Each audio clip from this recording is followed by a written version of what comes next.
setting up distributed video processing with VirtualDub, and working with VZ files. This is a Frameclient connection file used for networked video encoding. I'm Evan Brooks, Certified Support Engineer, and I'll explain how these connection files work. Preventative action. I strongly suggest keeping a universal file reader on standby. It often gives you access to the contents, even when the VZ format fails. More on this later. This file contains connection settings for VirtualDub's Frameclient, allowing the software to connect to a remote video server for distributed rendering or capture. Users encounter this file when setting up a network of computers to process video frames, a common task in older video production workflows. The VZ file is a simple text-based configuration file, likely using an INI-like structure. It stores key value pairs such as the server's IP address, port number, and authentication details. This plain text design ensures easy manual editing and portability across different systems without complex parsing libraries. VirtualDub, developed by Avery Lee, is often used as the source validator for VZ.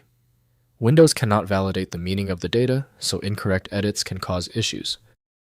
Windows cannot interpret advanced config syntax, so the user must rely on documentation to edit safely. The solution starts by inspecting the application list. Right-click the VZ file and choose Open With. Use VirtualDub as your primary choice. If it fails, select another program. Be systematic in your testing. When a VZ file fails to open, it is usually for a basic reason. Rather than guessing, let's understand the root cause. Before we deploy the universal fix, here are the most common technical reasons your VZ file is generating this error. First, configuring the server.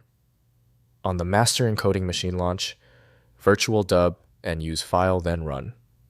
Video Job Distribution Server to start the frame server. Note the displayed server address and port for use in client VZ configuration files distributed to participating worker machines. Next, connecting from clients. On each worker machine, launch the VirtualDub Frameclient utility and provide the VZ connection file via command line argument or file open dialog. The client connects to the configured server registers as available and begins receiving frames for processing. Finally, monitoring the job. Watch the master VirtualDub instance for connected clients and frame distribution progress in the job control window. Verify all worker machines are processing frames and adjust the VZ connection settings if any clients fail to connect or process frames at expected throughput.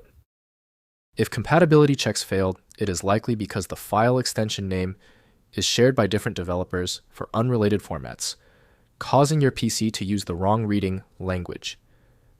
To help resolve this, you might consider a tool with autonomous file reading capability that is designed to look past the extension name and inspect the internal data structure directly. It's time for the master key. When the simpler solutions for your file were unsuccessful, you need the format-agnostic power of FileMagick. Get the download link at filemagick.com. Thank you for being a subscriber. If you're new here, tap that button for more specific file format guides.